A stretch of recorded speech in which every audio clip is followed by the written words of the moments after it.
नमस्कार, मैं हूं डॉक्टर अभिषेक भारद्वाज। मैं एनेस्थेसियोलॉजिस्ट और इंटेंसिविस्ट हूं और आज नेशनल डॉक्टर्स डे के उपलक्ष्य पे हम group of experts, group of doctors हैं, जो कि एक पॉडकास्ट सीरीज चालू करने की कोशिश कर रहे हैं, जिसका नाम है डॉकोपॉड्स। और इसके द्वारा हम लोगों को बहुत सारे डिजीजेस के बारे में, बीमारियों के बारे में, हेल्थ कंसर्न्स से रिलेटेड डाउट्स को क्लियर करने की कोशिश करेंगे। और ये क्लियर हम करेंगे एक्सपर्ट्स के द्वारा, एक्सपर्ट इन्फॉर्मेशन के द्वारा।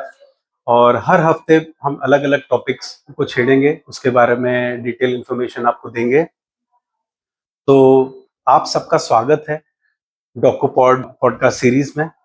वेलकम। तो आज ऑक्यूपॉड्स जो पॉडकास्ट सीरीज है हमारा, उसमें हमारे साथ हैं डॉक्टर सोनल बघेल सर, और वो पेट और लिवर रोग विशेषज्ञ हैं, लीडिंग गैस्ट्रोएंटरोलॉजिस्ट हैं। और आज वो हमारे साथ हैं और कुछ सवालों के जो हमारे जो डाउट्स हैं वो क्लियर करने के लिए हैं वो आज हमारे साथ। तो सर, आपके लिए जो है मेरा ये एक सवाल है जो काफ़ी लोगों का है, वो है जो हम बहुत बार फार्मेसी में जाके खुद से पेन किलर्स ले लेते हैं, यानी कि जब दर्द होता है तो पेन किलर्स लेते हैं। तो क्या ये बहुत ड्यूरेशन, बहुत लंबे समय तक अगर हम पेन किलर्स लेते हैं तो क्या इससे बॉडी को कोई हार्म होता है, क्या नुकसान कुछ होता है सर? डॉक्टर अभिषेक, ऐसे देखा जाए तो various types of pain killer होते हैं, जैसे सिंपल पैरासीटामोल, या कभी कभी पेशेंट लोग ट्रामाडोल भी लेते हैं, या फिर कई बार मेनली जो कॉमनली यूज होता है वो होता है डाइक्लोफेनेक। तो आइडियली देखा जाए तो अगर ओकेजनल यूज कर रहे हैं तो इतने हार्मफुल नहीं होते, बट अगर पेशेंट को ये बार बार ले रहा है या लंबे समय तक लेता है तो उसके कई बार गंभीर परिणाम हो सकते हैं, स्पेशली जिन पेशेंट को गैस का प्रॉब्लम रहता है। तो लंबे समय पेन किलर लेने से पेट में एसिडिटी, पेट में छाले तक हो सकते हैं। जिन पेशेंट को अल्सर्स रहते हैं उनमें ब्लीडिंग का टेंडेंसी बढ़ सकता है। साथ ही जिनको किडनी का प्रॉब्लम है उनको क्रिएटिनिन उनका बढ़ सकता है, या फिर ऐसे भी किडनी डिसऑर्डर हो सकते हैं लंबे टाइम पेन किलर लेने से। तो अगर ओकेशनल है तो आप कभी कभार ले सकते हैं, बट अगर आपको लंबे समय तक लेना पड़ रहा है या बार बार लेना पड़ रहा है तो डॉक्टरी परामर्श जरूर लेना जरूरी है। Thank you so much sir. तो सर, एक और बहुत ही ज़रूरी सा सवाल है जो बहुत लोगों के मन में है कि जो बहुत लोगों को कॉन्स्टिपेशन की तकलीफ होती है, तो कौन-सा ऐसा सिनेरियो है या सिचुएशन है जब उनको डॉक्टरी सलाह लेनी चाहिए, या फिर कौन-सा ऐसा सिचुएशन है जब उनको कोलोनोस्कोपी की ज़रूरत पड़ेगी?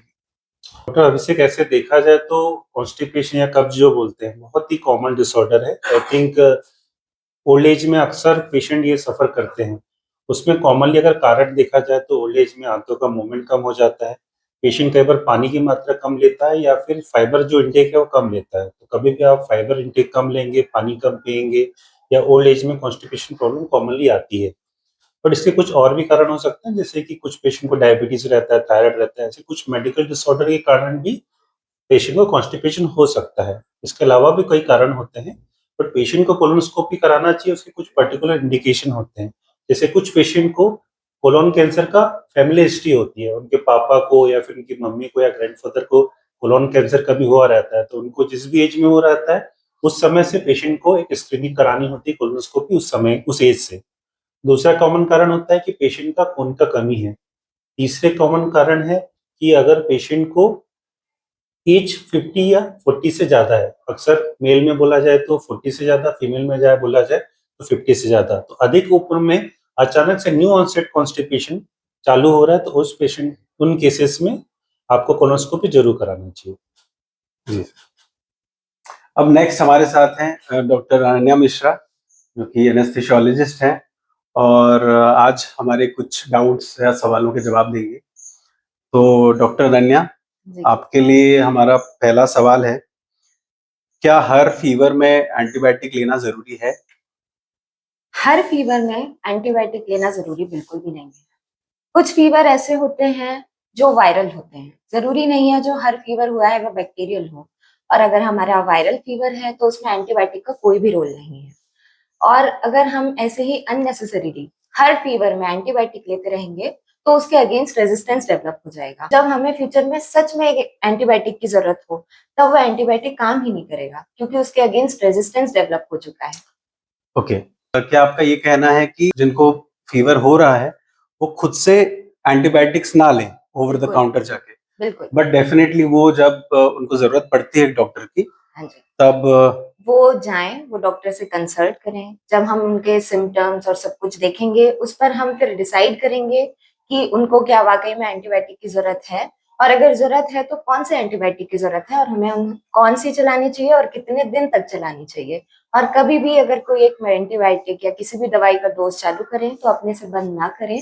हमेशा एक डॉक्टर से कंसल्ट करें, एक उसका कोर्स ऑफ ड्यूरेशन लें, उसके बाद ही बंद करें। तो डॉक्टर अनन्या, मेरा आपके लिए एक दूसरा जो सवाल है वो ये है कि बहुत बार ऐसा होता है कि ऑनलाइन हमें बीमारियों के बारे में इंफॉर्मेशन मिलती है, सोशल मीडिया के थ्रू या बहुत बार इन्फ्लुएंसर्स के थ्रू, और हमें लगने लगता है कि हमें ये भी बीमारी है, हमें ये भी बीमारी है। तो ऐसा ऐसी सिचुएशन के बारे में आप क्या कहना चाहती हैं हमारे दर्शकों को? तो मैं ये कहना चाहूँगी कि अगर आपको कोई बीमारी है या कोई तकलीफ है, चाहे वो स्किन डिसीज़ ही क्यों ना हो या हेयर फॉल रिलेटेड हो या छोटी बीमारी हो या बड़ी बीमारी हो, गूगल आप करें, अवेयरनेस और इन्फॉर्मेशन के लिए करें। आप अपनी इन्फॉर्मेशन के लिए, अपने नॉलेज के लिए आप गूगल सर्च करें, पढ़ें, लेकिन उस बेसिस पे अपना डायग्नोसिस और ट्रीटमेंट बिल्कुल भी ना करें। अपने डायग्नोसिस और ट्रीटमेंट के लिए आप एक उस स्पेशलिस्ट के पास जाएँ, डॉक्टर कंसल्टेंट के पास जाएँ और उसके बाद उनसे सलाह लेने के बाद ही अपना ट्रीटमेंट और मेडिकेशन स्टार्ट करें, अपने से ना करें। बहुत सारी उसमें जो बताई जाती हैं, जैसे कि फॉर एग्ज़ाम्पल आपने हेडेक की कंप्लेंट की। हेडेक का कारण गूगल में बहुत सी चीज़ें वेग आंसर्स बताई जा सकती हैं। अब हेडेक का कारण हो सकता है कि एक माइनर सा स्ट्रेस हो, या ये भी हो सकता है कि कुछ सीरियस न्यूरोलॉजिकल प्रॉब्लम हो।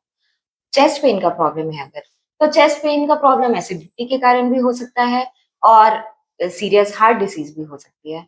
तो आप सिर्फ़ गूगल या सोशल मीडिया या कहीं पर अपना एक इन्फॉर्मेशन ले करके उस पर ट्रीटमेंट या डायग्नोसिस ना बनाएँ। आप एक्सपर्ट को दिखाएँ, वहाँ सलाह लें और उसके बाद अपना एक सही डायग्नोसिस बनाएँ। ये आपकी बात मुझे बहुत अच्छी लगी कि डेफ़िनेटली आप इस्तेमाल करें ऑनलाइन मीडिया का बिल्कुल, और अपने आप को एजुकेट करें, अपने आस-पास के लोग एजुकेट करें, लेकिन उसके बेसिस पे खुद का इलाज या अपने जो रिलेटिव्स हैं उनका इलाज ना करें। बिल्कुल। बिल्कुल डॉक्टर के पास आएँ और अपना ट्रीटमेंट करवाएँ।